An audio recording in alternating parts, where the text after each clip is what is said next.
On this show, we'll dive into the complex realities of harm reduction, substance use disorder, homelessness, and related topics. We want to emphasize that while we have extensive frontline experience in these areas, we are not accredited professionals. Therefore, despite thorough research, factual inaccuracies may occur from time to time. We are passionate advocates who prioritize lived experiences and compassion in all discussions. Our conversations may contain explicit language and address topics that can be upsetting to some listeners. We encourage everyone to engage with an open mind and understand that our goal is to foster understanding, empathy, and support for those impacted by these issues.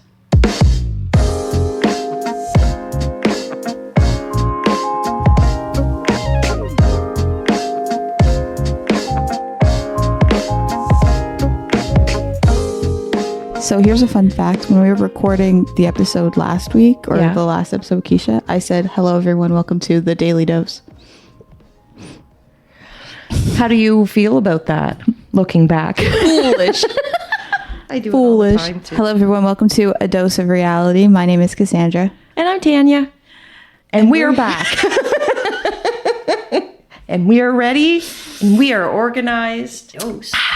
Oh, that's... Now I'm jealous. Tanya doesn't have any coffee, and I have coffee. No, it's very sad. How are you doing, Tanya? I'm doing pretty okay. I had a week's vacation. I got to do some fun things. I had a girls' weekend. That was phenomenal. And then we just stayed around home for a staycation. And it was incredible with no alarms, no agendas, no appointments. Just living by the seat of my pants. That was the best vacation, though. Sometimes you need a vacation after your vacation. Yep. You do. Yeah. Yeah. But I do feel rested. I'm glad one of us does. Well, I was talking about that this morning, Paul, and I'm like, Cassandra said she was tired yesterday, and I'm tired too. I'm like, I had a week's vacation. Why would I still be tired? But I guess I didn't get a week's vacation, but I did go home for a weekend. But I bet you that was so busy you were like always on the fly. Oh my God, I'm exhausted. That's what I'm saying. And you did it in 3 days. I did, yes. Yeah. Flew to Newfoundland and back for 3 days. Back to the rock. Did you have a good time though with your family while you were there? Yeah. Oh, that's Got nice. to go out in the boat. Oh my gosh, that's right. You showed me. Viewers, I wish. Oh, you could put them on the thing to show. Yes. Anyway, maybe she'll show you some pictures because the pictures were phenomenal, and you got to see a whale. And she's like, yeah. And I'm like, oh my gosh, you got to see a whale. Yeah. But I was telling you this. It's like I'm jaded by it. In a sense, you grew up with it. I grew up with it. Like, to me, it's no big deal to go out and to wake up in the morning or like go out for like 5 hours in the boat and go fishing and seeing some whales and an eagle and like. Oh, sounds so peaceful. Yeah, just seeing those things. The same thing I think I was telling you. Like, it's weird to me. Well, it was weird when I first moved here that like you people don't see icebergs. You people. Alrighty. I would love to see an iceberg The while mainlanders. I drink my morning tea. Mainlanders. All right. You mainlanders don't see icebergs on the daily, so. Well, it's good you have something entertaining on the rock with no connection to the rest of us. No, I know. The one downside is that Let's try to sling it back. you're on an island. It just didn't work out quite so well. No, it doesn't. So I literally had to pull up my Google Calendar. What did we do last week? Nothing. We did nothing? Well, you weren't here. I was going to say, it was hard to do something when I wasn't here. And didn't know about it. No. Sorry. Did you have a good week without me? No, I was miserable. Oh, did you miss me? I did. Oh. I think it was one of Carrie who helps you with the sandwiches. Yes. And she was like, I saw her here one day. She was making sandwiches with the students. And she was like, how are you doing, Cassandra? And I said, I miss Tanya. Oh, she told me the story. She's miserable. Aww. I miss Tanya so much. And I was just a text away. And I sent you chicken videos. Well, pictures. I got to watch chicken TV. It was awesome on my vacation. I love to go. We like to go for drives, and there's 2 or 3 places that have chicken coops. So Paul pulls over so I can watch the chickens for a couple of minutes. We could even, I can show everybody the chickens. Not right this second, but with your fancy editing. Mm-hmm. We have guests today. 2 of them. And they're awesome people. And I cannot wait to have them share their stories and experiences and see their perspectives. I find it's awesome. Awesome stories we're gathering. So they'll be on a little bit later. Yeah. But you know what? Okay, we're just going to cut to the chase here. We're just going to do it because... So did you want to know my fun fact for today? Okay, Tanya is super excited. Not as excited as the last 2. This one's okay. This is kind of cool, but it's useless and it's entertaining. Okay. Are you ready? Because your other ones were very useful. Do you know how many people could have made diamonds from peanut butter by now? If anyone's made diamonds from peanut butter, please let us know. You're welcome. So, cotton candy. Don't you sneak a peek. Did you Google fun facts about cotton balls? Initially, and then I went to cotton candy. Well, okay, seriously. Let's remind people that a daily dose is where we take a topic in the news or a fun fact about harm reduction or substance use or homelessness, and we address it. Yeah. It's a way to stay up to date with current events. That's your job. You're the fun, serious fact finder. I'm special. So, did you know a thread of cotton candy is thinner than a human hair? I feel like I did know that. Son of a They're gun. very thin. It's very thin. Very thin. Okay, so keep in mind how thin it is. Do you know how long the longest strand of cotton candy is? Was? Yep. 1,400 meters long. This is about the length of 13 football fields. My question is who was that curious to do that? Yep. Anyway, so, and this one really surprised me. So, what has... Stop reading it. Which one? See it. Okay, just checking. If you have a can of soda and you have a big honking thing of cotton candy, what has more sugar in it? Probably the soda. Yeah. So a typical bag of cotton candy contains less sugar and calories than a can of soda. I thought that was impressive. And my grandson was born on December 7th.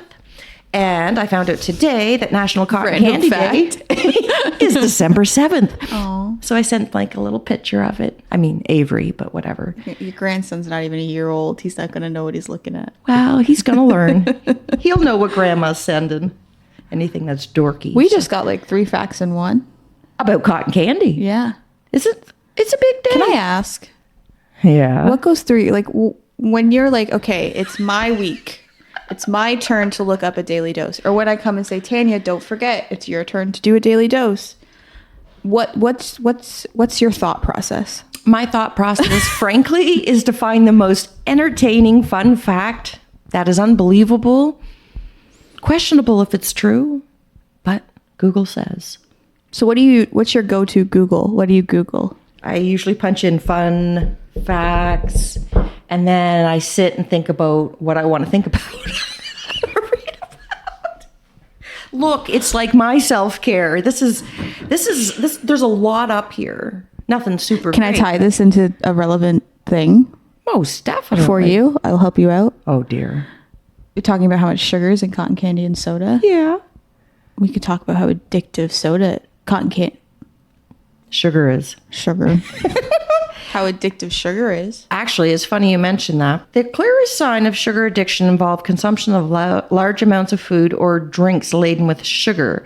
The individual may eat constantly, eat to combat boredom, and this has nothing to do with what I wanted to read. Sorry, sorry, people. Sugar addiction. How to break your sugar addiction. Listen, not every day is going to be well-rehearsed, well-versed. Not if I'm still involved. But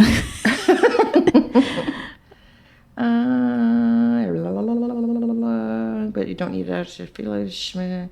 I don't know why this couldn't be more similar. What is a sugar addiction? Okay, blah, blah, blah. People have a sweet tooth, but addicted to sugar. Invisible. I'm not feeling good about this site. This. Take our word for it. Sugar is very addictive. It is. I wish I had a thought of connecting the two, which kind of was my job. But Well, do you hear? You hear a lot of people say they eat their feelings. yeah, It's typically because people are stressed. yeah. right? Like you're feeling stressed because of something. So you're eating your feelings, whether you're sad, angry, what have you. And people say like, oh, you know, I eat when I'm sad. I eat when I'm angry. Yeah. It's has to do with you're not able to properly regulate your stress. And eating, particularly like sugary foods, is your coping mechanism for that. Well, the thing is when you eat sugar, you get that temporary feeling of It tastes good. pleasure Yeah. and satiation. Yeah. How do you say that word? I don't know the word you're trying to say. Oh, that would be very helpful if I did explain that. But that's typically like, then it becomes a dangerous cycle, because every time you're sad or angry or going through something stressful, you rely on food. I heard there was a connection between coming off sugar and coming off cocaine. I'm not talking about withdrawals or all those things. I'm just saying that I'm pretty sure I read a document. I'm going to try to search it for next episode, but that coming off the two of them have similar brain chemistries and pings between the two substances. Well, we know here that like a lot of our clientele love sugar, helps them with cravings. right? It's like we say love sugar, Oh, boy. coffee, ate sugar. We used to have coffee here, and we used to make it for them. Like, oh, how many sugars do you want in coffee? Like, how many teaspoons or tablespoons, whatever we had? Yeah. 8. Yeah. And our coffee cups are like yeah, they'd be an average. how, But creamer like a and small, sugar. like not a medium Tim's cup, like a small Tim's cup, or a little bit between. A small little and a bit medium. between. Yeah. But I mean, I've seen coffees left behind at a couple different places I've worked anyway, and there's like this much powdery goo in the bottom of creamer She has about and 2 sugar. inches on her hands. Oh, this much. But yeah, a lot more than I'd take in. Yeah. At least by coffee anyway. So, thank you, Tanya, for that very relevant and interesting fun fact And educational. and educational. You're welcome. So instead of next time choosing to grab a soda, grab cotton candy. There's less sugar and calories. You're welcome. Which is crazy to think about, because cotton candy is just spun sugar. Right? Which is why I was like, when it said the soda thing, I'm like, whoa, because I'm always growling and complaining about sugar consumption, because sugar's not that great for your body. And I like healthy things. All right, so clearly we're very energized. So I'm going to go make another coffee. Okay, I like coffee.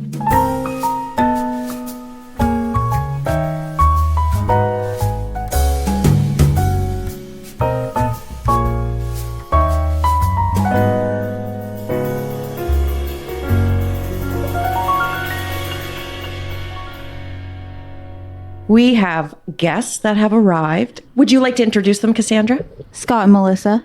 I don't know I know your official title. Yep. You're the operations manager at Medavie, paramedic by trade. Correct. Scott, do you have a fancy title? Not really. I'm He's just an a advanced paramedic. Just a paramedic. Advanced Care Paramedic That's all good. It's all Advanced Care Incredible. Paramedic? Yeah. Isn't that the top tier wow. paramedic? No. in New Brunswick. New Brunswick. Really? Recognized. Yeah. Yeah. Oh, that's cool. Our medical trained first responder training, Tanya taught us that. Really, Cassandra? I'm sorry, this head is only so big and can only retain so much information. That one slid out. Thank you for pointing it out. Just paramedics. We're good. No, not just a paramedic. Far from just. That's an incredible role to If we play, wanted both just of a you. paramedic, we wouldn't have asked you to come. Oh, thanks. Ooh, that's right. So, Start with your questions. this is addressed to both of you. I'll get Melissa go first. What? It's good because I talk too much. It was just the right. Anyway, so both of you think collectively. What did you guys think about Ensemble before you frequented here? Before the first time you came here? When Did would you be know the first about time? Ensemble? Yeah, because a lot of folks don't know about Ensemble, and They're both shaking their heads. You have to be audible with this. You can't just shake your head. So I had no idea that this existed. So about 5 years ago, I transitioned into a position with Ambulance New Brunswick that had an individual who was on the steering committee for the overdose prevention site. And he left the company and I took over his position, so he put me on the steering committee. So I walk into the first meeting And I had no idea what I was getting myself into, and I'm reading up on it, and I am so confused, and I am like, how is this not enabling? How am I not sitting in this room? My grandparents are probably rolling in their grave Because because you come from a very small town. I do come from Yeah. a very small town. So I'm like, none of this made sense. I had no idea about harm reduction. I had no idea about ensemble. I had no idea about harm reduction principles. I had no understanding of any of that. So I sat on the committee with Debbie and learned some things and learned a little bit about harm reduction. That committee and the fellow I replaced also did some naloxone training. So I was partnered with the harm reduction educator from here and went out and did some naloxone training with her at the time. Wasn't me. No, it wasn't Wasn't you. me at the It time. was two before you. Yeah. Two. Abby, I It was think. Abby, yeah. Jeez, so that's you've been doing it for quite a while. Yeah, 5 years, so going on 6. So I went out with her, and I still was super confused as to how I was doing this and not being struck by lightning. And then through those presentations and listening to Abby and then Sarah and then Cassandra present, it has opened my eyes to harm reduction. It has opened my eyes to how individuals are affected by substance use. I said that right? Yes, you did. Good job. Good job. I learned about people first language. Yeah. And so it has opened my eyes to that world. And then with the opening of the overdose prevention site, I've been asked to help out. And I've enjoyed getting to learn about it and expanding my understanding of it. Ah, that's incredible. That's a beautiful story. That's awesome. I had no idea. And No. have learned it along the way. So thank you guys for teaching me. Aww. That's awesome. Thanks. Top that one. It's hard to. I like your story because I met Melissa. Like, to me, Melissa was involved before I got involved. 100%. And you're the opposite. 100%. You just showed up. So, well, kind of.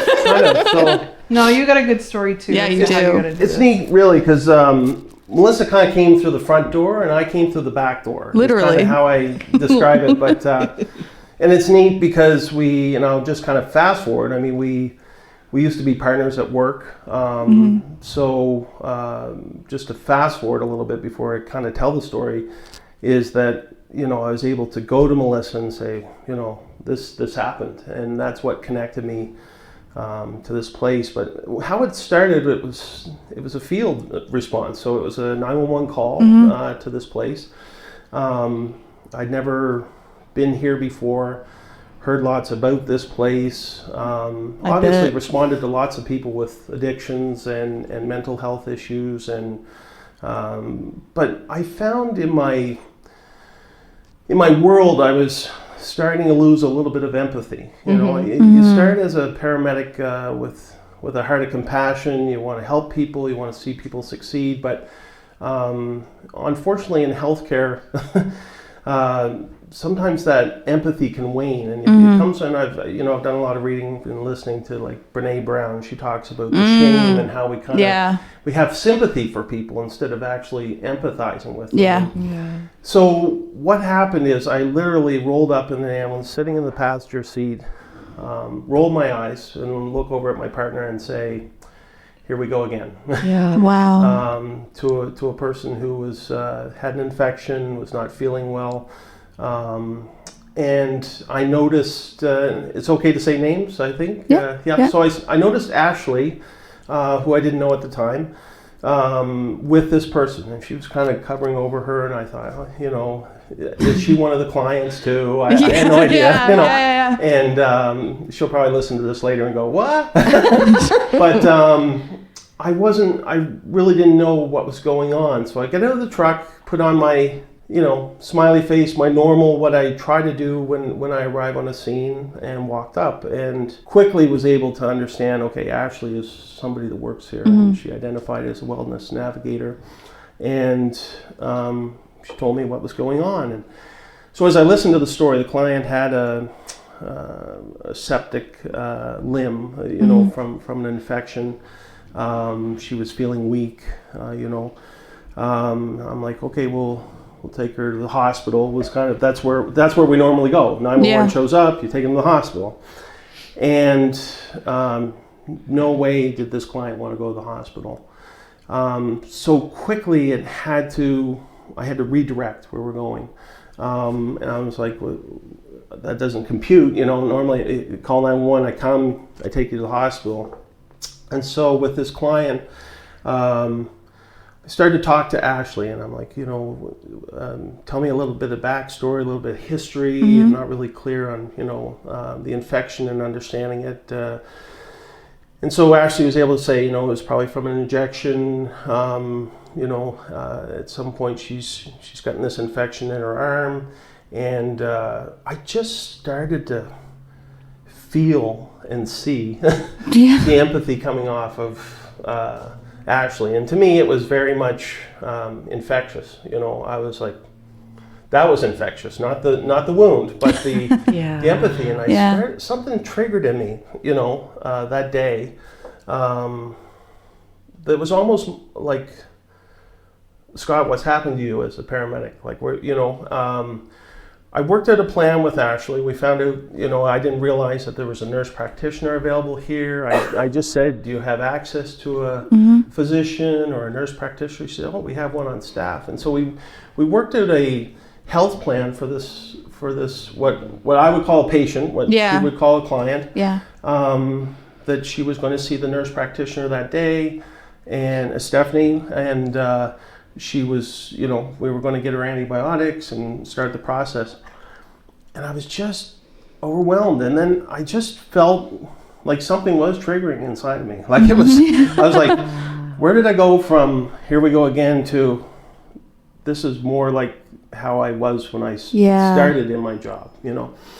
I went around front, and it's like, and I've read a lot since of Gabor Mate, and he talks about in the realm of hungry ghosts. And I came around to the front because I said, we're not going to leave you. We're going to make sure we get a plan. We'll look after your belongings, and I want to ensure that you can have this appointment before we clear. And so I came around front, and a lot of the clients were out front, and I was just sitting there, and something triggered in me. I started crying the inside and started crying the outside, and I was like, it was I believe, you know, a spiritual experience for me. Of just a love I felt for these people, and I didn't even. And I was like, where did that come from? You know? And that's how it started. And this sounds a little odd, but I didn't know Ashley either. I felt a reason to reach out to her, right? Because I'm like, she's my first connection here. And so I did what normal people do on social media. I went on the website, I found her picture, then I found her on Facebook, and I messaged her. And I know that sounds creepy. We've all done it. But that's how I connected. And I sent a message to her. I'm like, I was really impacted by today. I don't know who you are, but you know, I like to find out more about this place. And you know, and I told my wife, you know, I reached out to this lady I saw on this call today because I'm like trying to figure out more about this place that I went to. And anyway, Ashley wrote me back that evening, and she says, you know, you're welcome to come in, and she was very friendly with me, and you know, that's where my journey of understanding harm reduction came from. No harm reduction training and paramedic training, no understanding of you know, why the needle distribution site, and why we're passing out new needles, new pipes, you know, clean water, sterile water, and alcohol wipes. None of that. I knew nothing about that before I came into this place. So I know that's a long story, but that's the journey that brought me into here. And then it was Ashley hooked me up with Debbie. Debbie had a meeting with me, and I said, I think I'd like to volunteer in this place. And she says, I got a place for you. And she says, "No, I think you need to go to the ops." And I was like, ops? I am ops? in my lingo, Melissa's an ops. I'm going to the ops? What's that? And then I found out what the overdose prevention site was. So that's where it started. I remember too when Ashley came in the next day and she was like, "Do you all remember that paramedic that was here and hung around? Well, he wants to like come volunteer and do more and stuff." And for us, that's always like a wow. I can't believe that, because most paramedics we see, for the most part, they're all incredible and they are super nice. But there are some. Melissa, reel in your paramedics. Time or two. Well, on that note, may I? Yeah. What, after coming to Ensemble, kind of getting a feel for what was going on, and just it's a forward way of thinking per se. 100%. When you started to get engaged with Ensemble or started exploring that, did you start to hear any buzz in your circles, whether it's like friends, family, could be when you, I don't know, wherever work, about Ensemble? Was there any buzz going on in community? Yes. Like good or bad, I guess? Good or bad, yeah. Mostly bad. Yeah. 80 Weldon. Yeah. 80 Weldon. Yeah. Okay. 80 Weldon. And So you knew 80 Weldon before. Well, I didn't. I work in a different jurisdiction. I was coming into the city. Right. But I have worked here too, and 80 Weldon. It didn't really come with a positive connotation. And I have to say, I mean, it really goes back to the misunderstanding of the clients, and I mean, we'll speak to that probably more as we go on here. But just to briefly say, like, the connotations weren't really good. It's and not understanding anything about harm reduction. I would definitely say I was in the category of, this is enabling. They legalize drugs. There was no talk about substances and understanding addiction. It was just like, and people are violent and it's dangerous. Yeah. And all the other rumors of myths, about being in the presence of carfentanil will kill you, and all those things that we've been trained through word of mouth training, I would say. And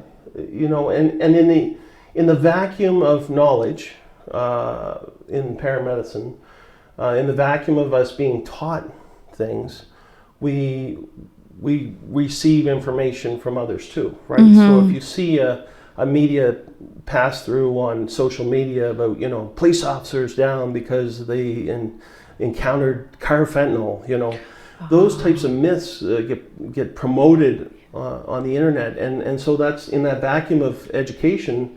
That's where we. You're were human as too, paramedics. right? Right. You're still, despite the knowledge you have and everything, you're still both very just you guys and paramedics in general, like very human. Yeah. If you see something on Facebook, you're gonna. And it's interpretation, right? Exactly. If you have a certain worldview, everything can filter through that. Yeah, exactly. And like Melissa talked about, her worldview growing up, understanding. This is not that. Yeah. Right. And I hear it in the rhetoric in politics today. Yes. About, and I hate to bring up the words that I hear in the rhetoric, but they talk about these places, drug dens, and places where things are bad, things are happening. Yeah. And nobody talks about the people. Yeah. No. They just talk about the problem. Yeah. And the way to judge. Yeah, and exactly. scare people. Yeah, right? exactly. Yeah, so. Did you have any similar kind of experiences, Melissa, like with buzz in your circle? So when I was introduced to this, the OPS was still a dream, right? Oh, well, yeah. Yeah, 5 years ago, So there wasn't a lot of talk. C to AIDS, then the transition to Ensemble, but there was sterile supply being offered, but there wasn't a site, a consumption site, right? Right. So 80 Weldon, wasn't a thing at that time. Didn't hear a lot about it. But after it opened, probably the first year, there wasn't a whole lot because there was no overdoses here for the first year, right? I was like, wow. So it opened in November and... beginning of April into March, we had our first overdose. So the first 6 months. And then, so this was pre-COVID at that time. So it seems as though people were being able to use what they had typically used for a substance. And there wasn't really overdoses or anything like that. So there wasn't a whole lot of any talk. Okay. And then kind of COVID happened, and there seems to have been a shift in the drug supply and potency and whatnot, and it's picked up. So, you're hearing trucks dispatched here multiple times a day, multiple times a month. The medics are coming, and they're human, and their interactions and their interpretation and their worldviews are what they are. Yep. So there's some growing and some education to do there, for sure. But so I would just say it's a known location. I don't know that there's a positive or a negative. Oh, okay. It's just they know that they're coming here. They know why they're coming here. What to expect, I suppose. What to expect. So, and for the most part, the staff in the OPS has reversed the overdoses. So we just kind of come to an assessment. For the most part, peace out, right? Yeah. So, do you guys ever get asked, when you first started getting involved, and currently where you both are still involved, why? When you're colleagues and all that, find out what you do, you volunteer at 80 Weldon, or you go do the presentations with staff from 80 Weldon. Do you ever get asked why do you do that? I think I've had a few interactions because because I've gone from not understanding to this a non-understanding of this place to a place of I'm proud of this place. And I'm proud of the people who work here and what's being done here, and because I understand it now. And I've seen its benefit. I think exactly what Melissa said. It's not that it necessarily had a negative connotation when I would say 80 Weldon, but it's an enhanced sense of awareness of what this place is. There's risk. There's risk to me. So paramedics are taught, and I could use a simplistic term of saying, are your spidey senses tingling? But more about going into somewhere where all I have is scissors to defend myself. And so I have to be very cautious about my interactions. There's part of that. There's also a culture, and I remember as a younger paramedic, this one event I went to. There was a person who was homeless downtown in St. John when I was working there, and known to everybody. And it was one of my first calls in the city because I initially started my work in a rural area. And, I went there with the same care and compassion, and I would say empathy at that time, to this case. And the man had fallen in the street, and I remember lifting him up, and he had soiled himself. And, I remember my colleagues behind me laughing.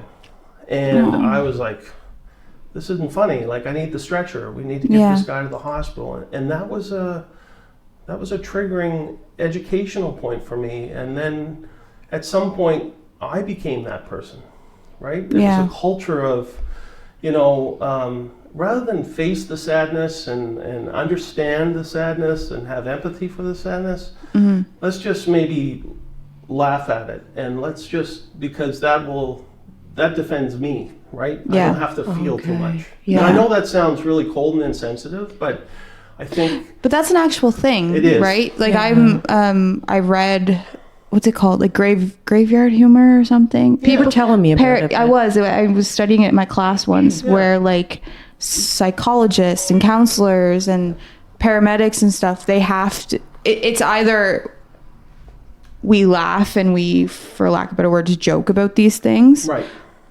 Or we break down.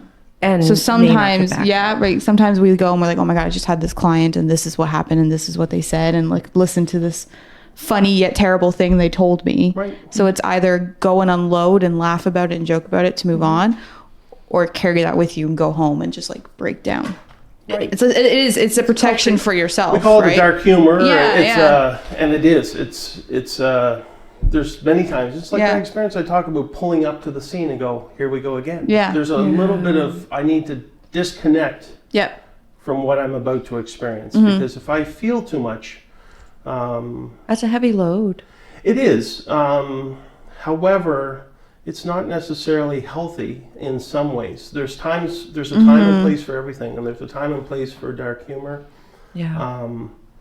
And sometimes it is in the closed front cab of an ambulance. Yeah. And but not when I'm interacting with the public. No. Yeah. I've had I'm in the fire service, as Melissa is too, and one of the fire chiefs from the Phoenix Fire Department that's well remembered was a man named Chief Alan Brunacini, and he developed a program for response into emergencies called Blue Card, and he's very famous, well known. And one of the things that he used to speak of often is that every client, every person that you interact with is not just a patient, not just a victim, but they're a customer. And just be nice.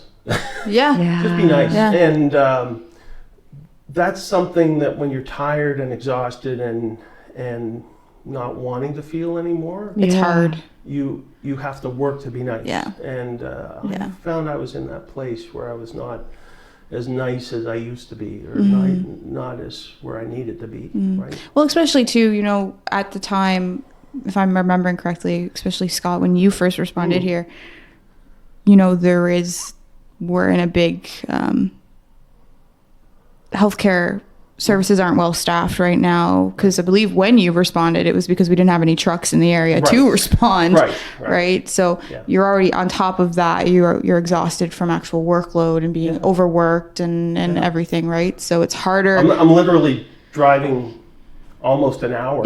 To respond to to a arrive call. to the scene. Right. With a population where you're already preconceived as like, 100%. here we go again, because they're difficult to work with, and I just drove all the way here, and like they're not going to want to come with me anyway. Like, And when I'm predicting what my day is going to look like, rather than actually living in the moment. Exactly. Yeah. Do you find that's like, I know, Melissa, you don't work all the time on the trucks, like you're here and there, and I'm not sure with you, Scott, but do you find now that there's a difference responding, because you both volunteered here and have respond to overdose calls here? Is there a difference here compared to if you were going to go somewhere on Mountain Road or somewhere up the street and respond to a 911 call for an overdose? Is there like... This place has changed my perspective. And I'll let Melissa speak to it first, probably. And then...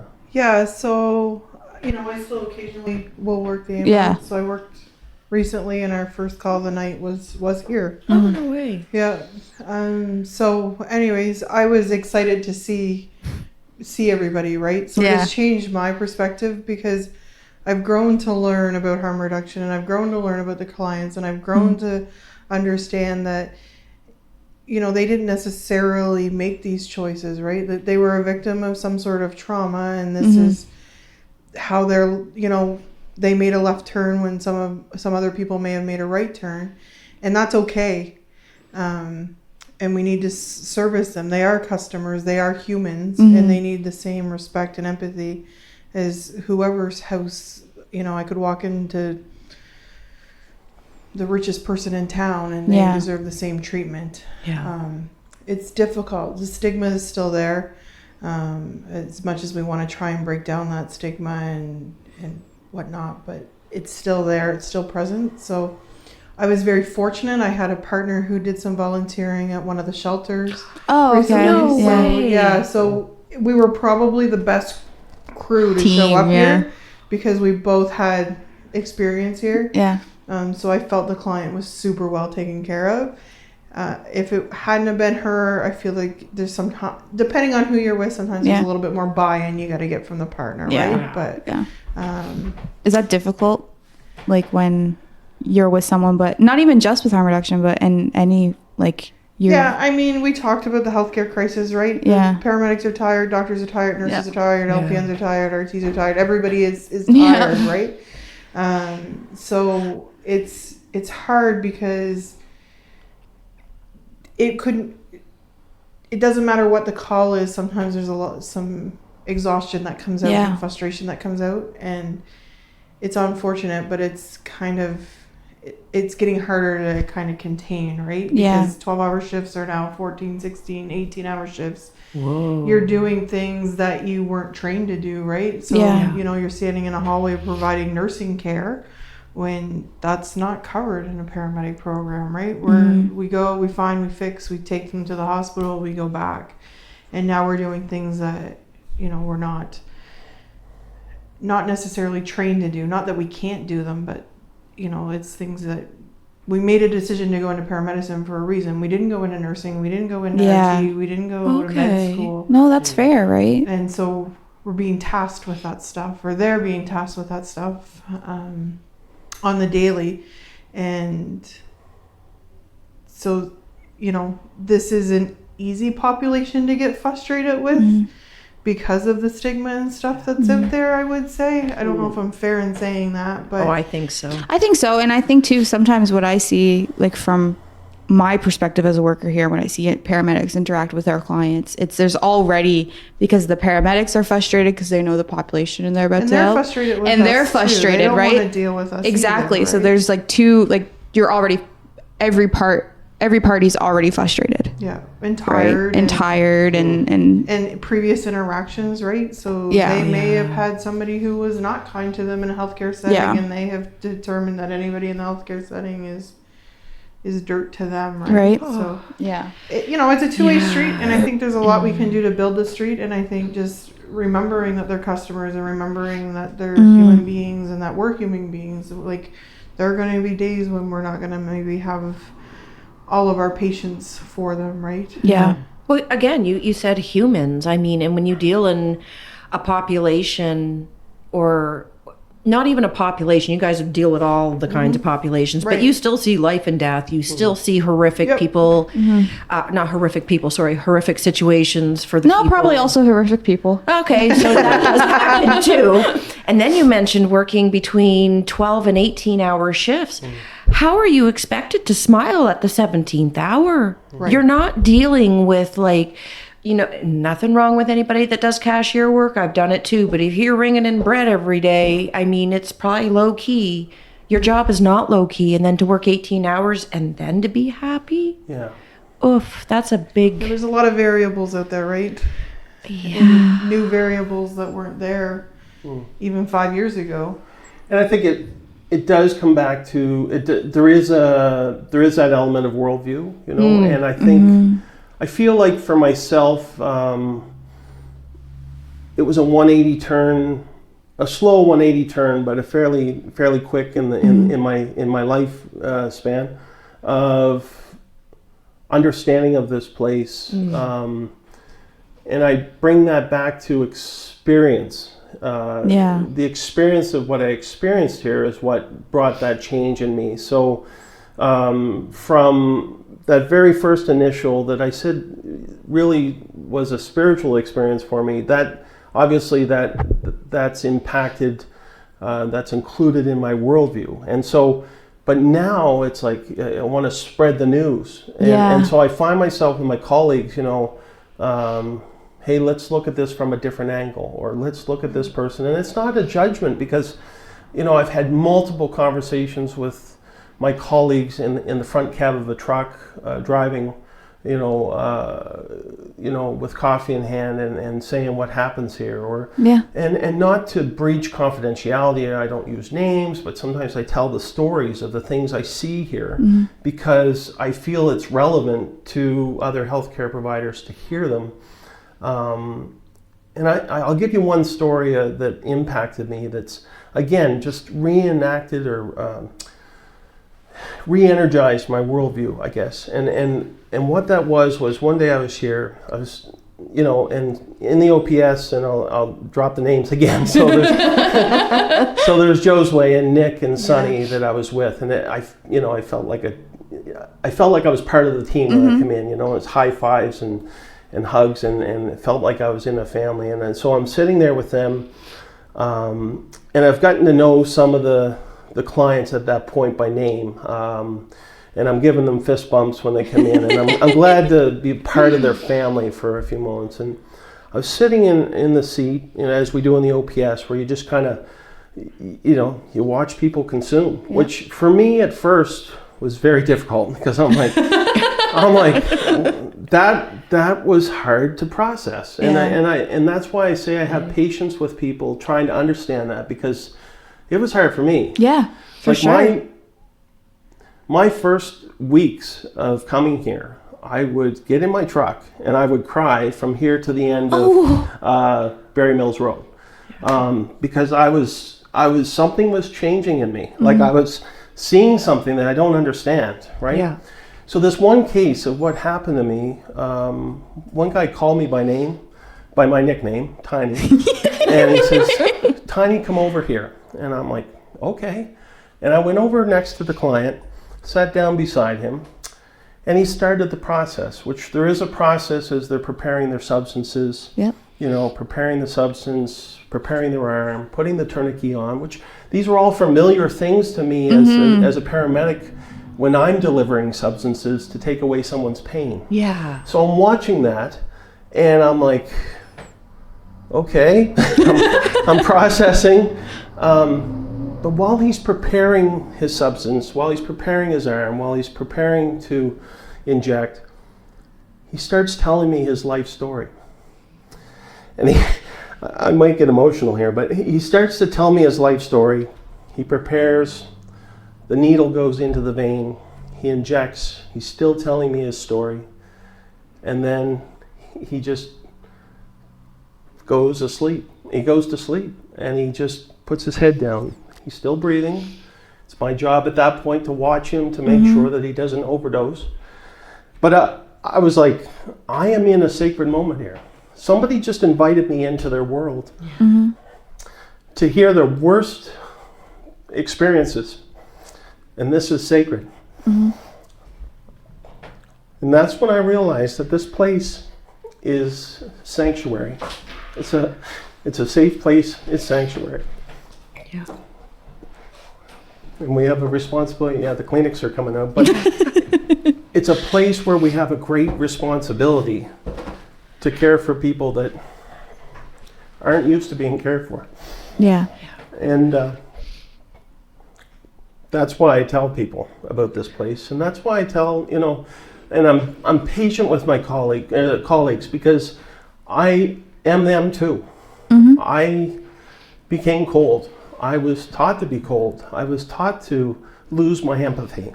I was taught to, as Brene Brown talks about, look down the hole and say, "I'm sorry to see you in there," rather than climbing down with them. I didn't understand, right?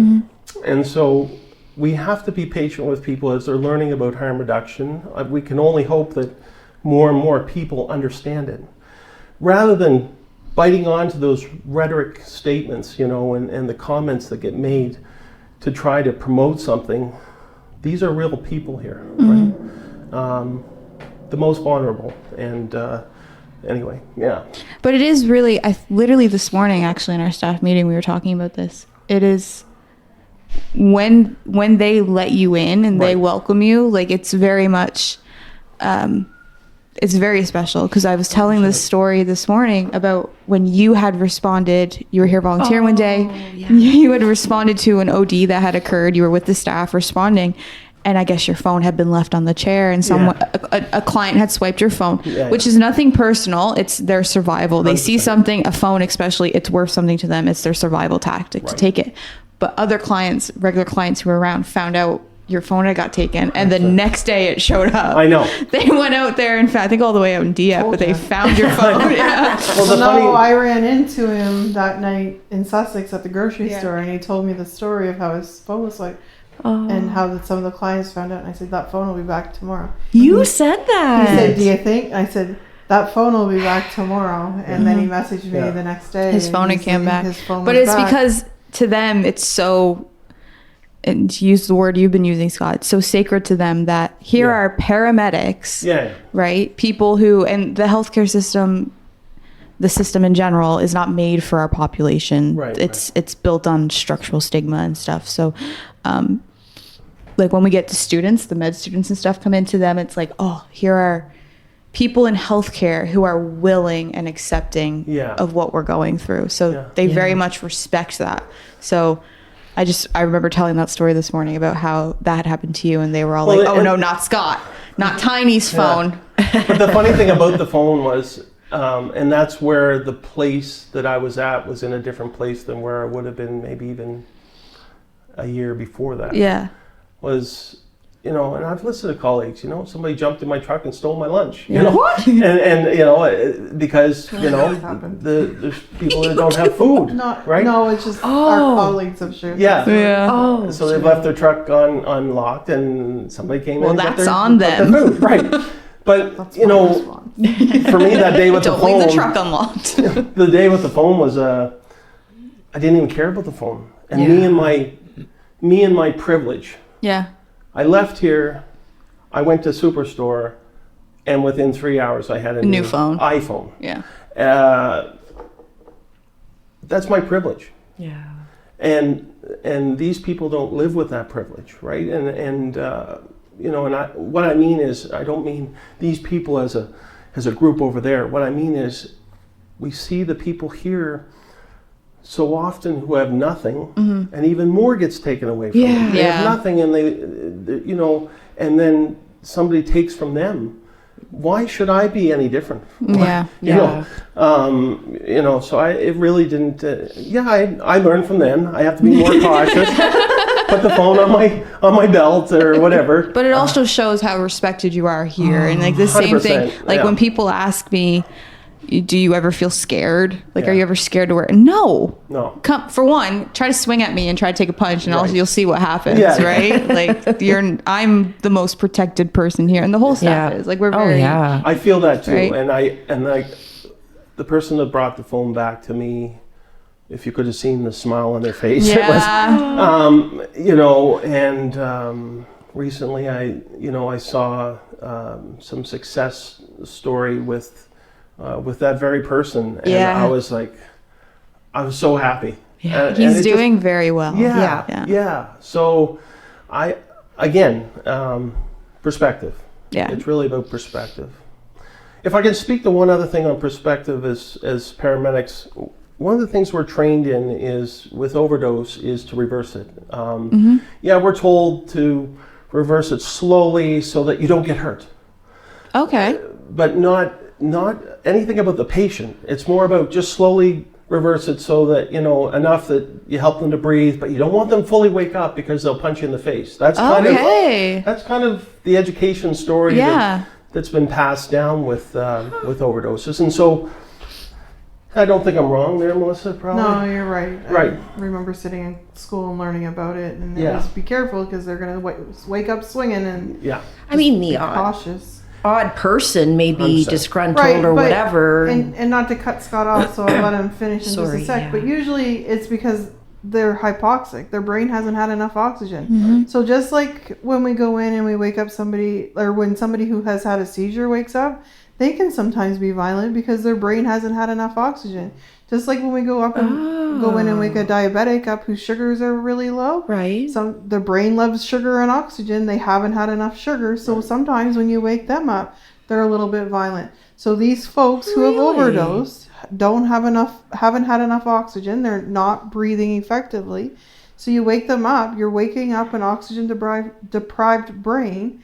And so they may be agitated when you wake them up. It's also a stranger in their face when you wake them up. I don't know about you, but if somebody crawled in my bed and woke me up at 3 a.m, right, I might be a little might swing too. Slapping me on the shoulder. But it's that stigma, right? And I mean, the stigma follows individuals who use substances, but also folks who suffer with mental illness, is that they're violent, right? And if you look statistically, they're usually the victims of violence, and they're not violent. But what is portrayed in media is this violent tendency of these individuals.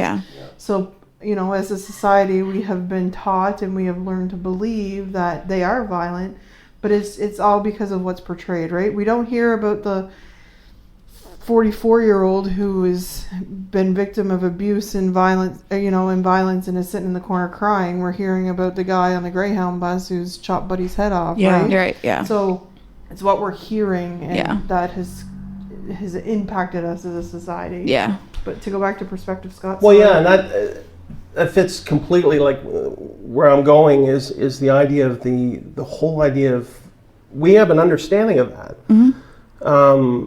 In my first interactions here, it was odd to me. It was because okay, let's delay the use of Narcan until we absolutely need to. You know, and there is a period, and you learn pretty quickly what I would call the patient presentation is when this overdose is occurring, versus okay, what is the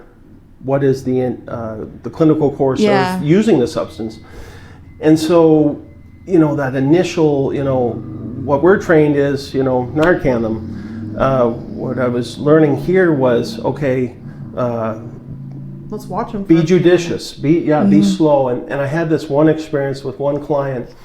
3 of his friends had brought him 3 blocks down the sideway, down the sidewalk, in the snow, and brought him here because they knew he'd be safe. He'd be watched, right? And they drug him in. We sat him up in a chair, and which is absolutely everything that we wouldn't do on the ambulance. No, we would have picked him up on the sidewalk and put Narcan into him. Right, and maybe an airway or whatever. And in this case, I sat him in a chair, tilted his head back slightly, opened up his jaw, and got him. He was breathing good. And every once in a while, I give him a sternal rub, and and his friends were saying, "Don't Narcan him, don't Narcan him." And I was like, "Okay, I won't." And so for 25 minutes, I watched this person, and I was able to just be isolated to look after that one person at that time. And he would breathe, and I would give a little sternal rub, and he'd breathe again. And after about 25 minutes, he wakes up. And I said, "Hey man," I said, "we didn't Narcan you." And he was like, "What?" And then he thought, he said, "Are you a user?" I said, "No, man, I'm a paramedic." He goes, "You're a paramedic? You just come here to look after us?" And I said, "Yeah, man." And he just gave me the biggest hug and got up, and he was gone, and he was fine. And when you talk about that perspective, that's why that's where I was going with that, is that's changed me, right? So that when I'm on my calls now, I look for that. I'm not saying that I completely change all my processes with how I'm going to deal with an overdose. But I'm a little bit more judicious, maybe, rather than we got to go straight to this and change this unless I see certain things. And that's where not only the social aspect of the things I've learned here has helped me, but this has actually helped me in my practice to have a better understanding of the clinical needs, right? Clinically, Narcan is supposed to be administered to a suspected opiate overdose who's not breathing. And a lot of individuals are administering Narcan really early. And it's not until I've spent time here and realized, hey, take a breath. Hey, I need you to take a couple breaths, and just kind of watching them. I'm down there sitting next to the kid, and I'm like, the first day I was here, and I'm like, shouldn't we be doing something about this? And I'm like, no, let's just wait, right? So it's affected my clinical practice, because if I can sit with them for 25 minutes and give them some oxygen and encourage breathing and whatnot, then I'm not sending them into withdrawal. I'm not affecting their tolerance of the opiate. I'm allowing them to stay status quo and not impacting all of that. So I have these conversations. I guess they're my employees now, my colleagues, my employees, and we are a little bit aggressive with our Narcan administration. And if we spend some time here in a safe site where you have time to sit with them and monitor them, we may not be using as much of naloxone as previous. So there's definitely learning that can be had, and I've taken my experience here and have fed it to them. The same with trying to debunk some of that violent stuff, right? I'm like, have you been to a seizure recently? Were they really happy when they started, right?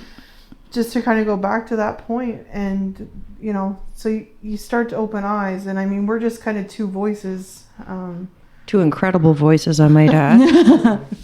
Amongst 1,000 paramedics in the province. But I do remember, like, I think the first time you volunteered here, Melissa, was the week that Josue and Nick and Paul and Mickey and all them went to get their first responder training. Yeah. We were So the at this strangers.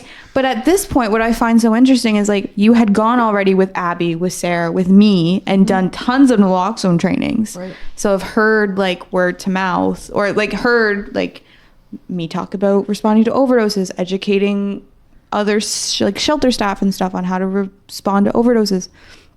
And then you came here and volunteered, and I remember walking in the OPS, and you were like, every paramedic bone in my body right now is screaming at me to do something to that guy in the corner, and you all are just sat there like, oh, he's fine. Yeah. Just like, Yep. It that's was cool. everything I could do to yeah, sit on just my sit hands. there. Yeah. Well, But that's how you've been trained and how you've Right. had We're to. we're find and fix, right? Yeah. Joanne was the same way when Joanne helped open the OPS, and she's a nurse practitioner by trade. And she said the very first time she ever watched someone inject in the neck, she's like, I had to leave the room. Right. Because every, like, Yeah. bone in my body just starts thinking about, like, all the things you can nick, like, in your neck, and, like, that's not proper, like, It's a care, central and, line, like, which is right? usually a very aseptic Right? You don't technique, inject right? in your neck. So No. she's Yeah. like, I had to leave the room. Really? Yeah, because she just couldn't. Oh yeah, it's mind-boggling some Yeah. of this stuff, and you're just like, I mean, I have seen neck injections, but I just thought Yeah. it's not. But, like, we don't have that training, right? Like, we don't no. have any of that training. So, like, but when she said it, I was like, you know what, Really? now, yeah, that makes sense. But it's also interesting to hear about the paramedics' perspective on, like, what you have been taught and trained in school, right? Because sometimes, speaking on the behalf of, like, the other staff here, there is frustrations with the staff when you have paramedics come and, you know, we step back because we respect the first responders, and then they, you know, the client's breathing, but they're Narcaning them, and, like, we're like, no, don't do that. Like, that's not what you do. So it's just nice to know that, like, not nice to know, but it's just, it brings some more understanding that we can have on our end of how, right? Because you try to be very understanding and understand that not everyone works in the same environment we do. Not everyone has that same perspective that we have, or training. but, and sometimes, you know, I feel like because you wear these outfits and these suits, you know, we're kind of like, well, they know everything. yeah. Right? But again, you guys are human, and you don't know everything, we don't, right? And we don't. And I think, you know, you triggered on something there too that made me think back to the original conversations for the staff to become medical first responders actually grew out of the OPS. Because of you. Melissa and I talking to Nick, Yeah. because Nick would say, you know, what do you think we should do for training? You know, and Nick was kind of my point man at first. When I first came, he was kind of my overseer, the one who kind of mentored me, right? And I was like, the mentor's asking me what I should do, and I'm thinking, I'm learning so much from you, man. Like, but I said, you know what? I think medical first responder would be a great place for you guys to start, because I said, you're already doing the skill. It's almost like you're working in a field hospital, and your soldier's on the ground, and maybe you're not the nurse and you're not the doctor, but you already know what needs to be done, and you're actually you're way better at resuscitation and understanding reversal of opiate overdose than I am, and you understand a lot of things. So give strength to that by getting that certification, which I think the people that walk in the door, you know, you have the same level of certification as they have, and when you speak with that authority. And I said, I think that would be beneficial. And Melissa and I talked about that, but it was Nick who really started that conversation. And then, like I say, I just blown away, you know, because then you take what you knew before, and then you applied that, and then boom, you become you're professional, right? I mean, prior to that, you're a volunteer, you're important, you're doing the hard work, but you're not being respected the way that you should. And I don't mean that you need respect to operate. People here were sacrificing and doing things, but the world doesn't tend to listen, right? Yeah. Until you have some of that certification or whatever, Yeah. and then you become a quote unquote legitimate voice. Very much a legitimate voice to me prior to that. But what I say is that it just is a sign of the growth of Ensemble and what Ensemble is becoming. And as you look across the country at other, you start in Vancouver and Insight and their history of, no deaths, with Insight and how many years they've been operating. They've built that reputation. Yeah. And again, this place deserves that reputation in the community. To every negative voice, every rhetoric statement, to everyone who finds a needle on the street or a pipe on the street, people come in here so they don't die. Yep. Right? You don't like what's happening on the street, then support the place where people can come to so they don't die. Yeah. Like, come in here. Sorry. Right? Amen. Hallelujah. But if you don't like that stuff in your community, on your street. So, and one thing I've realized about this place is that, and understanding our homeless population, our mental health, our clients with mental health problems. This is a glass house in the community, right? Yeah. Where when those things happen out on the street, they're living their life in their glass house. I go home every night and live my private life with my family in my home. I have 4 walls. Yeah. Ensemble represents that to the community too. If you don't like what's happening in the street, in the glass house where everyone can see everyone's life, then support this initiative where people at least have 4 walls to live, To feel safe. to feel safe, Yeah. and they can live that life privately amongst their friends and family. Yeah. Yeah. Because I have that opportunity every night. They don't. Yeah. So, these are things I've learned from, listening. I listen to Gabor Mate, and then then it triggers me because I've seen it, right? Yeah. But this is what I just speak to that on perspective and why it's changed, is that's what I've seen here. Right? That there is a family here. That when you walk in and people smile at you, or the person fist bumps you, or they recover. Sometimes they're not happy when they wake up because they're sick, right? Yes. Yeah. Being patient with them and understanding. I've been sick, so what do I look like when I'm sick? I at least have a bed to go back to and lay down in and sleep. Yeah. So that's changed my perspective in the field, right? And I would say, Melissa, we're in that same boat together. I'm gonna bug Melissa for a minute because I bug her with stories all the time whenever we do trainings. Melissa, talk about this. I try to cue her in at trainings, and she doesn't get it. I don't think she listens half the time. I think she might get it, but maybe ignores No, you. well, yes, 100%. I changed the zone out. So you really do zone out. Maybe we have the same attention span. Well, it's been 5 years. So. She's heard the same words over and over. But do you want to tell the stories about? It's not the first time. I always think it's the first time, but it's not. The second time you responded to an overdose call. Sure. So early on in my career, I had, and probably really up until recently, the only times in my career, I had 3 calls, and one was what you would kind of suspect.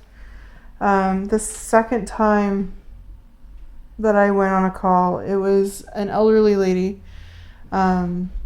She had supper with her family and then became unresponsive at their house, and medics and our dispatch had gotten the family to lay her on the floor because she was unresponsive, and that's in their cards that they read. So we get there, she's laying on the floor, she's not responding, she's breathing, it's relatively slow. Couldn't really check her eyes because, they say pinpoint pupils with an opioid overdose, and she had cataracts on her eyes, so we couldn't even really check for that. So anyways, we did our thing. We did our assessment. We assessed at ventilations. We looked at her medications. We thought we had everything in line. We transported her to the hospital, and we get to the hospital, and thankfully her family doctor was the doctor that was the emerge physician that night. And he goes in and he does his assessment. He looks at her medications and he goes, well, where's her morphine? And I said, pardon me? And he said, where's her morphine? I said, she doesn't have morphine. We brought you all of her medications. And he said, well, no, I prescribed her morphine earlier this week. So come to find out, she was used to using a blister pack, was prescribed morphine, and she had taken too many pills out of the bottle. She had doubled her dose, not knowingly. She had forgotten she had taken it, and so she took a second one. So they administered Narcan in the hospital. We did not. I mean, she was still breathing, so she didn't really need the naloxone at that time. So we just kind of treated with some oxygenation and whatnot, and took her to the hospital. And then they gave her some Narcan when she got to the hospital, and it reversed it, and she was completely fine. The third call that I went to where naloxone was administered by us was a bunch of university students, and they were in a nice area of town within New Brunswick, and they had decided to have a party and experiment with different substances, and one of the substances was Dilaudid. So we walk into this third-year student who had been experimenting with drugs, and she was unresponsive, very shallow, irregular breathing. So we were told that one of the substances was Dilaudid, which would be an indication for naloxone. So we administered it, and we were able to reverse it. So Fire had given some intranasal, and then we gave it intravenously, and she woke up.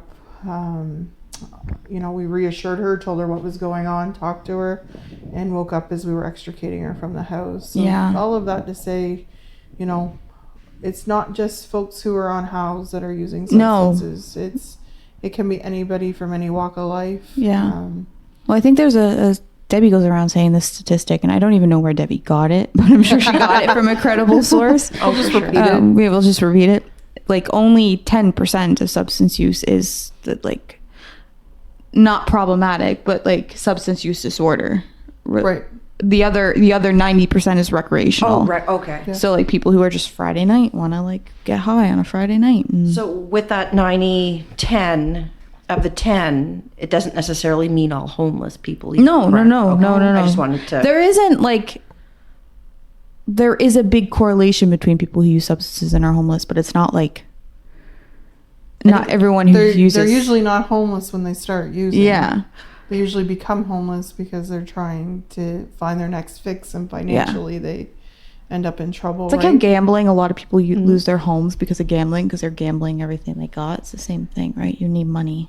Oh, absolutely. Yeah. I just want everybody to hear that. Oh, yes. That No. Huge. Yes, unpack. you're right. Even when I started here, I didn't realize how many people came that were housed. Yes. Right? That was an eye-opener for me because I wasn't aware. Yeah, me too. I did not think I'd walk into a house in either of those situations, and I wouldn't walk into either of those situations, and Narcan was definitely not at the forefront of my brain when I did walk into either of those situations. I guess that's a better way to say that. No, but it shows like the perspective, right? Like, and I find that when we do training sometimes too, like trying to get people to understand that like just because they perceive as homeless or someone who uses substances does not mean you're gonna have to use naloxone if they're unconscious. That's right. And just because they don't perceive as that doesn't mean you won't you know what I mean? Yeah, I actually That's that broad whatever word I want. Yes. broad That expansion. word you're trying to find. Yes. No, it's not that.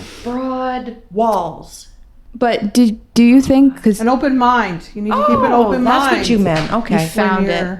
When you're got there. interacting with individuals, because we don't know. We don't know what don't. everybody's doing. So, let's say you are the manager of all the paramedics in New Brunswick. No.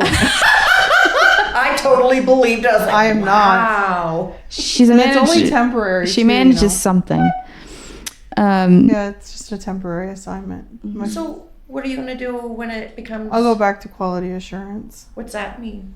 making sure they stay in line and dealing with all of Managing the that paramedics in New Brunswick.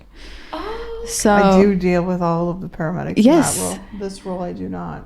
So, okay. but do you think it would be very beneficial? And this is probably an obvious answer to people who are aware, but for those who aren't aware, do you think it would be very beneficial to have like education on harm reduction, substance use as part of the curriculum for paramedics or any kind of nursing, healthcare providing staff? Yeah, so that's a great question, Cassandra. I really think it's important that we start education early and we, speak specific to the healthcare professionals, so first responders, paramedics, nurses, doctors, and whatnot. I think that's great, and I think it needs to be touched on in that, but I almost think we need to start earlier. So I think kids, and this is a reality in world, high school students, middle school students. So I think we need to start talking about it and trying to break that stigma. And that's kind of what has broken the stigma for mental health, has been education and conversations about it. And things are changing when it comes to mental health stigma, that I think that if we start this education and these conversations early on, we can potentially educate people about harm reduction and the importance of it, and the importance of using sterile equipment. And I don't think, and research supports this because you've told me it has, but That was beautifully Take delivered, my though. word for it. but research doesn't say because we talk about it that it's going to happen. So Yes. I think we need to look at where this education needs to take place. That would be like saying that, we talk about depression, everybody's going to get depression or anxiety, right? It's the same. We talk about, people say if you talk about suicide, you're going to plant ideas, and that myth has been debunked. That, talking about suicide does not mean that people are going to be suicidal or commit suicide, but it's an open, honest conversation we need to have. Yes. So I feel that needs to transition into this world as well. I have a few more questions, and then Tanya has something she wants to ask you both.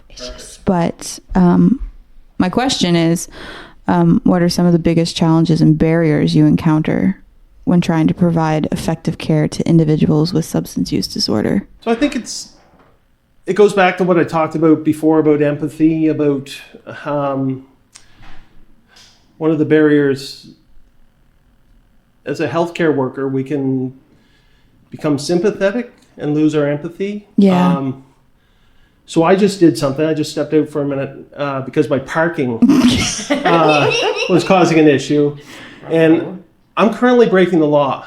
Because so anyone listening from the city of Moncton, I'm sorry. And by the time this is played, the law will not apply because I'll never tell you where I parked. But interesting enough, like, the law doesn't meet my needs. It doesn't understand me. And I've gone around the block 3 times. I've tried to use the parking app, and it says I've exceeded my parking time. Just now? Just now. Holy smokes. And so I'm not allowed to park where you're currently where I'm supposed to parked. be able to park, and I have the money to pay for where I'm going to park, but it won't take my money, and it won't let me park there. It says I've exceeded my time. So the law is actually, at this point, caused me a lot of stress. I guess so. So I just parked somewhere else and I broke the law. And I think that kind of is maybe a segue for understanding. And I want to be sensitive here because I don't like to say this, the clients versus us, or No. put people in a group versus us. I don't mean that. But what I mean is when you're looking at the most vulnerable people in our community, who are human beings, who are Canadians, who have a right to exist and a right to live and a right to autonomy and a right to life, like, does the law meet them where they're at? When your home is a park bench Yeah. and everyone's bothered by your presence, Yeah. Right now I'm bothering somebody because I'm parking in their parking lot. And if I get in trouble, I'll have to go pay the price, and it is what it is. And I know that this, maybe we shouldn't record this, but It can also be edited. it actually is an experience that I just was under a lot of stress, like trying to find that parking place, trying to do the right thing, Yeah. and I can't. And how much more those who, somebody's taken their ID and now they have no identification. Yeah. Somebody's taken their money, or somebody's abused them or hurt them, or, And so for me, when we talk about stigma, Melissa and I have talked about this, but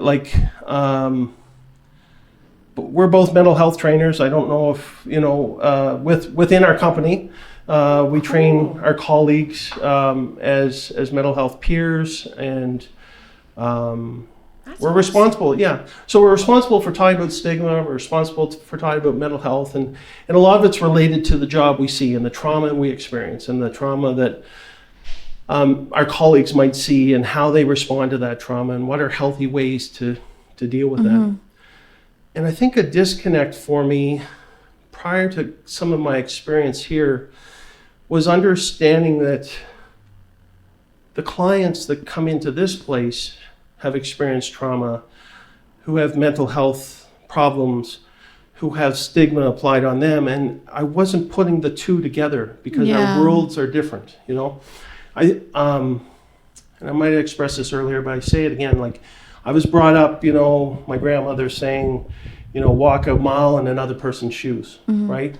And that, the thought of that is right. Yeah. The problem is that the working out of that sometimes is, well, I can't really relate to their shoes, or their lack of shoes. You have a quote there, don't you? Right? You have a quote there. I do, and it relates to that. It speaks to this. It says, and this is Brene Brown, somebody that's really kind of influenced a lot of my thought about vulnerability and dealing with things in our own lives. We need to dispel the myth that empathy is walking in someone else's shoes. Rather than walking in your shoes, I need to learn how to listen to your story you tell about what it's like in your shoes, and believe you even when it doesn't match my experiences. And I think that to me is being a paramedic who cares with this population, understanding that, and listen, I don't always get it right. I still get frustrated. I might still get angry. I might still fail at trying to understand this. But again, I'm on at least a journey of understanding, right? Yes. And that's what I hope for my colleagues as well. I don't blame people when they don't see it that way yet, because they haven't had my experiences, right? No. And I think again, it takes a shift in worldview. And I think that's what that's about. The whole idea of empathy is a shift in the worldview where you can at least not just feel sorry for people, but say, I want to help you. I want to be beside you. I want to see you succeed. And I think I just saw one of our colleagues here, and I say colleagues as one of the medical first responders here who works in the OPS, who has inspired me, who lived for a number of years homeless, and has changed me in watching them succeed, right? It's helped me, so yeah. It's amazing to watch somebody flourish when they haven't flourished. Right. Like when they were at a standstill, I guess. Yeah. Right. Sort of thing. No, yeah, for sure. I get so excited when I hear somebody gets housed or like somebody 100%. Just little things. It's little wins in this world. And how has that changed? Like when you look at the clients who have been housed, if we really focused on that rather than the rhetoric of the things that happen in this place, nobody has that authority in the emergency department. Yeah. You don't just get to go into the emergency department and go, I can't believe the things that happen in that place. they took care of a person who murdered somebody, or somebody who abused somebody, or somebody who did something wrong to somebody, or somebody that did something quote unquote dumb. Yeah. We don't have that judgment in the emergency department, so why No. do we treat people differently here? Yeah. And it's also the same thing, like I'll say, when forced treatment was a big talk a few weeks ago, or a few months ago, a question came up in one of my trainings about it, like what my thoughts were about it. And I was just kind of equated it. Is that the word I'm looking for? I think that would work. As long as you equate it. Equated to people who smoke. And I say, we all the evidence is there. We know smoking is bad for you. We know that it causes major health issues. But the government's not stepping forward and saying, we need to force everyone who smokes cigarettes into treatment and to stop them from using treatment. No, it creates so much tax money, they'd lose out. So why are we saying the same thing about other substances? And I know you're making the money sign. It's because the money's not there. And I know that. But like, that's just to put it in general perspective, right? Yeah. Because we can't. And same with alcohol. Right. Right? We can't. No one would ever come out and say everyone who drinks alcohol, Right. you all have to go to treatment right now. Right. We would never come out and say that because it makes too much money for one, and also it's socially acceptable. Right. And Yeah. the message of harm reduction, like I had a call one time where a patient was killed by their seatbelt. Yeah. But actually what killed them was the speed that they were traveling. Yes. And, driving, I would predict, I mean, I'm not an investigator, but greater than 150 kilometers an hour and hit a tree. The seatbelt absolutely crushed their body. Yeah. The seatbelt stayed intact. And yet, do seatbelts kill people, or are they harm reduction Right. for those who follow the rules? And so, again, when we look at this, when we look at harm reduction, the safety of what's being done here, we're just trying to reduce the harm, reduce the injury. We're not stopping it. We know we can't stop People it. don't die in an overdose prevention site. Yeah. Yeah. People die in the street when they're alone behind a dumpster, Yeah. or in a park and it's in the middle of the night and nobody knows where they're at, or if they're in the woods and nobody's found them. What we're doing is, and we need to do better at getting our statistics out to the public about how many people's lives are saved. Now, you're always going to have the naysayers who don't care. They don't care if people die. Yeah. As long as it doesn't impact them. Yeah. But the problem with the current crisis is it's impacting more and more families. Oh, more and more boy. sons and daughters, more and more parents. Yes. And so we need to pay attention. I want to share some. Melissa, I don't even know if I told you this, but I have to find it. So give me a second. 1,000. Shut up.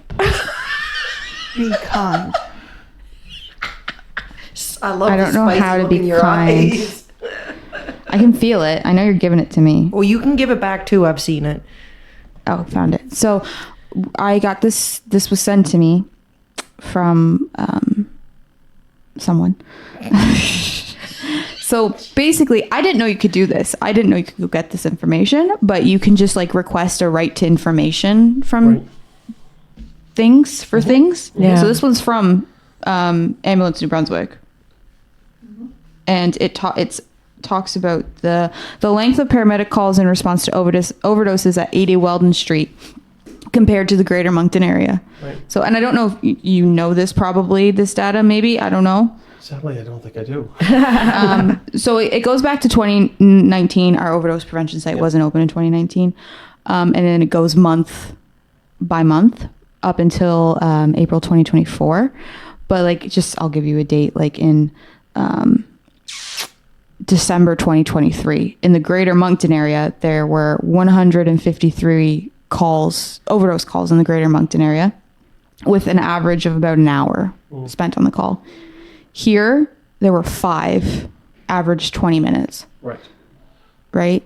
So just this, and that's the whole thing. Like, it's the same thing. Like, with the overdose calls in greater Moncton area are always like 75 plus with over an hour. And here it's like the most we had is 18 one month and still under an hour. So, and I can speak to the reality. So there's statistics. Yeah. And then there's the reality of actually seeing the statistics and how that intersects. And my tenure in the OPS, not a long time. It's varying over different days and things. But in the short period of time that I've been here, I've witnessed the reduction of or the reducing of healthcare needs Yeah. because of this place, right? A nurse practitioner on site can't be understated. No, Can't be definitely understated. not. With the ability for that nurse practitioner, if needed, to speak to a physician, Yep. to open up doors to healthcare for these clients, for these people. The social service needs Yeah. in here as And a well. nurse practitioner that is works with the clientele that they're familiar with, right? So there's Yeah. 100%. that relationship that's Yeah. there, right? It's a It's a trust there. right? Yeah. A patient relationship, right? So that just can't be understated. The social, having social services, a social worker working here can't be understated. The overdose prevention site and the reversal of overdoses, which we call for 911, Yeah. but often those calls are short, especially if the person has recovered while in our presence. They don't want to go to the hospital. They don't need to go to the hospital because one of the interventions that happens for a person post overdose is that they need to be monitored for a period of time. But they're with here. With this place open, Yeah. they're monitored, and so. We talk about the offload delays. We talk about what's happening in our healthcare system. This place has prevented so many people from Yeah. going through our emergency department doors. And right? taking load off folks 100%. like you, like the paramedics and stuff, 100%. right? I can't even Like, imagine how much more it would be Exactly. if this wasn't here. And many people don't know that maybe outside these walls, right? Yeah. They need to hear that. They need to hear and see that this is reducing not only death, but also healthcare dollars are being put more 100%. effectively Yeah. by the small investment to Yeah. keep this Well, going. and that's what they see, right? We're spending our money supplying people with needles. Why are we doing that? Right, But in the long term, 100%. look at all the money we're saving in healthcare So and much. right. Like So- we should do an episode on the stats about healthcare and homelessness. It's Just an episode on crazy. stats. Yes. Well, I'll make it fun. Man, I talked about cotton candy today. You're asking so You much missed out of that. me. You'll have to listen to the intro to get I'm that. excited to hear about that. Do you have you had one more thing you wanted to ask? Yeah, it's almost just a quick question of if you could leave something in the minds of our people listening, something to chew on, something to think about, what would it be? What would you like to tell somebody that's listening? Like, not like, we're not looking to like change people's minds, but it's like, what would you like to say?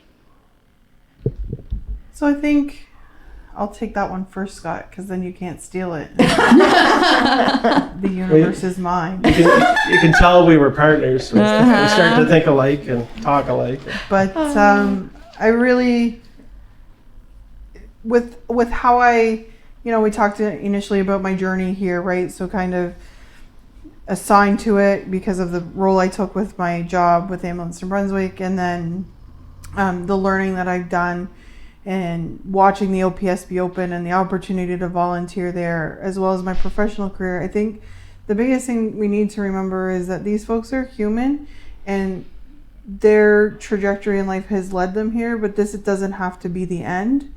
And that as people in society, we can make a difference. Just being kind to them, being respectful, having an opening ear, because anybody, Cassandra shares this quote all the time, anybody who, Gabor Mate, everybody who suffers with a substance use, and he doesn't use substance use, Trauma. he just says an addiction. Anybody who suffers with addiction has been traumatized, but not everybody who's been traumatized will suffer with addiction. So, you think maybe back to your story, and there might be an element of trauma, and you made a left turn when somebody may have made a right.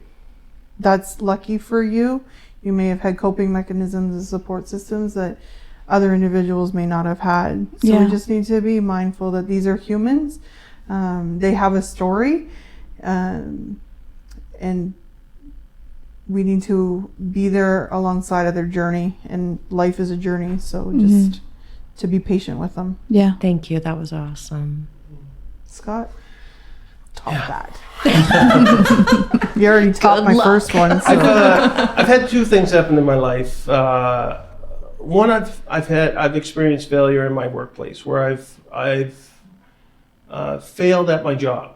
to do my job the way I should. I made a mistake, a failure point, and that humbled me in a lot of ways. And I think when you fail big, it's easier to look around you rather than look down, right? When you're already at the bottom, it's easier to look around. So that was a positive thing in my life. And I would say to some people, if I was going to say, what do you need to know?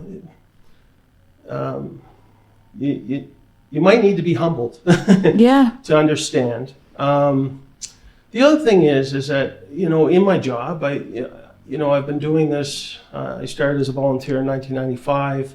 I've been working full-time since 1999. I've been at it long enough that recently I got tired and I had to make some choices for my own health about dialing back a little bit on some things. And so I took a little bit of a job change, which has been positive for me. But I recognized in myself that I was not happy, and and I guess my point to that is that understand, I've seen how mental health affects me. I've had colleagues say to me recently when I changed my job, they're like, "That's so good for you. I knew that would be good for you. I saw that you were struggling." Yeah. And I take that all back to the first story that we told today, which was the story that brought me in here. I'm going to read this last quote from Brene Brown. I promise this is the last quote. I love it. It says, "In order to empathize with someone's experience, you must be willing to believe them as they see it and not how you imagine their experience to be." And I think that, again, my first experience here was imagining what I thought people's experience was and what addictions was and what I imagined what it must be like to be homeless or not, to be vulnerable or to live with mental illness and nobody understand me. I thought I understood all those things clinically, maybe, but not in reality. And what struck me between the eyes, I would say, would be a follow-up to that first call that I talked about, where we came to the patient. I rolled my eyes. I said, "Here we are again," or "Here we go again," to full circle, embracing what I was experiencing here and saying something's changing in me and about bringing empathy back into my life. And how that door finally got shoved open, I think, was in a communication with Ashley shortly after, where Ashley said that the person that we helped that day, which I didn't do much to help them, I just opened the doors to make sure they got the help, but Ashley did the work as the wellness navigator. But she said, "I like those paramedics. They treated me like a human being." And that is where we need to be. Treat people like a fellow human being. Yeah. And in that's what will bring change. Yeah. Well said. Thank you guys so much. I got goosebumps just sitting here with you guys. I've cried with you guys. I've laughed with you guys. You guys have been amazing. Well, I've listened to your podcast and I almost went off the road crying, but that's okay. No, I'm just kidding. Phew. No, but Tanya's right. Like, thank you both for agreeing. Just thank you both. Marcella, I've forced you to be here, but It's all good. Understand this, that we are just a small cog here. yes, This is what I see in around me with those who are on the ground, right? I see my colleagues maybe in Moncton as paramedics, and I feel for them because they're tired and they're worn out. And, 100%. And so I realize that my view is just a small little view of what they're experiencing. And what I see here, the same thing is I go, "Oh, wow, like you're here every day. You live, for me, I cry when I leave here maybe for a bit, but then I go home and I live my life. You come in the next day and you're on the ground with the people, and really we're just a little side note, really. Yes, but we are. Important But side what you note. guys are doing every day is making a difference. Thank because you. Not only do you help clients, but you're teaching others, right? Yeah. And It's huge. Well, thank I you. wouldn't be where I'm at without learning from you guys. Thank 100%. you.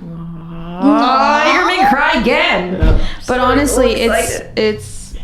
just even having both of you here hopefully will open the door and just bring a bit more understanding to frontline workers who could be a bit soured by experiences with paramedics and how some paramedics have treated our clientele, but also for paramedics to see this is where I can be, this is where I can go. Or if you are exhausted or you're feeling run down, that's okay. And if There needs to be compassion for paramedics. I'm sorry, but the healthcare system is not doing so hot. And No. I know we need to take care of our people, but people also have to have an understanding for the people providing it with 100%. healthcare too. You guys are exhausted as well. Yeah. Like and, it's- when we're tired, and when You you're look tired, pretty well sometimes we rested, fail, right? actually. We all do. We're all humans, like Yeah, you right. said. Yeah, but working. So, but thank you both for taking the time to come here and to talk with us. You're welcome. And thank you. Thank And you. hopefully, I still have a vehicle. Maybe Oh, it's all good. oh no. I was really thinking about that the whole way. Can't say I blame you. I'm really glad I experienced that. I'm glad that that's on. I was gonna say film, but it's not film. I'm glad that we have that audio. Yeah, and by the time this gets released, I'll be long gone. And you'll be off in the that wind. parking Yeah. But it was cool how you did it because you made it relatable. I love that. All You did it on right. purpose. Well, I can hear my name being beckoned out the door. Yeah, the door's being with Thank you both so much for coming. Thank you. Tanya, do you want to sign us off Well, with your catchphrase? with my catchphrase. Yeah, I never heard the dose of reality today. Oh, you'll get a surprise. Okay, You'll get a okay. surprise. Just a loving reminder, everybody. Please be kind out there. Thank you for listening. Try to do maybe even one thing different today. Be kind. Love y'all. Bye for now. Wow. I don't Like a everybody, 90s though. talk show host. She shits on me all the time for being old, I tell ya. She's such a little brat, but I... Being